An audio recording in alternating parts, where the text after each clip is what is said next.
Hi guys, so continuing on my earlier video showing you the new Perodua Bezza, let me just quickly run through, alright, one important question that's going through most of your minds. How does this car compare to the facelifted Proton Saga that I just reviewed recently that was launched last year? So let's start with pricing. The Saga starts at 32,800 ringgit for the 1.3 litre manual and goes up to 39,000 ringgit 800 for the 1.3 premium 4-speed automatic model that I reviewed earlier. The Bezza here, on the other hand, starts at 34,000 ringgit 500. So it's about 35,000 more expensive than the Saga 1.3 base model, but that gives you only the 1 litre engine.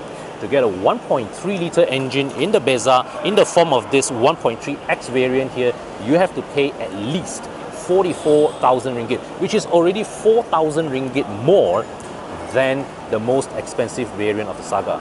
You want niceties like auto braking and all that, pay 50,000 ringgit for the advanced model. Now, for a fair apple-to-apple comparison between the Saga and the Bezza, the only variants that really stack up, head-on against each other actually is this.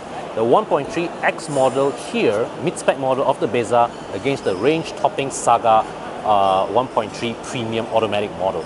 Okay, in terms of features, because the advanced model of the Bezza, yes, it is 10,000 ringgit more than the Saga, but you get a lot more features. You get keyless entry, you get auto braking, alright, you get engine auto start-stop system. All of these features are not available in the Saga. But that being said, we have to point out one thing. The Saga is sitting on a 12-year-old platform. A lot of the technologies that the Bezza gets, even in the base model, simply cannot be engineered back into the Saga without incurring significant amounts of cost, because the Saga platform was never engineered with these features in mind. So to integrate these features into the Saga, it's going to take a prohibitive amount of cost, and it's going to result in the car being priced way too high for its intended consumers. Okay, so so therein lies the biggest point of comparison between the Bezza and the Saga, and this is something that I discussed in my video with Chris V. The Bezza sits on a newer, more modern platform. So Perodua has the freedom to integrate, alright, hey bro, no worries, carry on, carry on, no worries. So Perodua, they can integrate whatever features that they like, a lot more newer features in the Bezza easily, because this platform was already designed with new features, with the more up-to-date features in mind, whereas the Saga is just soldiering on with an older platform and also an older engine.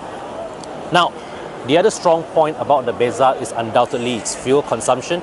Even if you don't take the advanced model with auto start-stop, alright, the 1.3 litre model also offers you fantastic fuel consumption that the Saga, because of its aging engine as well as its heavier body, simply will not be able to match if given identical driving style to identical driving style.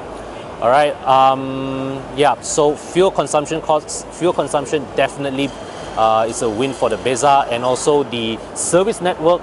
Perodua also boasts a service network that in recent years, shall we say, has consistently received higher marks than Proton service network. We know Proton is improving, but they still have some way to go before they can really match Perodua's standards of service.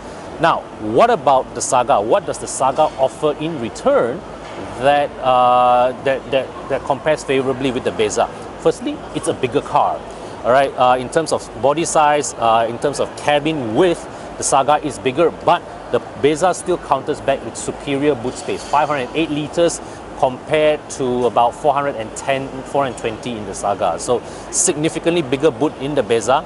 Also, the Saga styling, it's way more, the Saga's proportions are more natural, way more pleasing to the eye. It's just a nicer car to look at. Of course, the biggest win for the Saga really is the driving dynamics. The Saga simply handles corners as well as high speeds in a way that is far more assuring than the Bezza, at least in its pre-facelift form. With this new Bezza, Perodua tells me that they have retuned the suspension to enhance the Bezza's handling.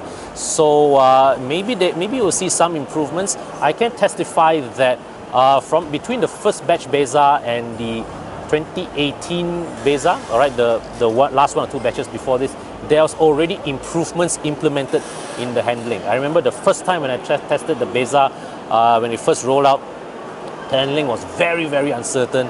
I remember taking the car back from the Perodua plant in Rawang all back to PJ on the highway, on the North-South highway. The car was just outright scary at high speeds. But the one that, and then after when I took another one, remember last year when we did that three Perodua car thing with Bing and the rest of the team, when I took a slightly newer variant of the Bezza, I found that the sound insulation, the highway refinement, highway road manners was noticeably improved, but still not as good as the Saga, but noticeably improved. So I'm expecting that this Bezza will definitely be better than before, but whether is it better than the Saga or not is well, that remains to be seen. So overall, the verdict: Saga versus Bezza. My personal choice. For my own money, I would still buy the Saga. I'm still someone who puts a higher priority on driving feeling, driving dynamics. Okay, Bezza has its strengths. Low running cost is one, easy serviceability is another, and simply it is a more modern car than the Saga. All right, so guys, what do you think? What are your choices? Let me know in the comment section below. Right, cheers.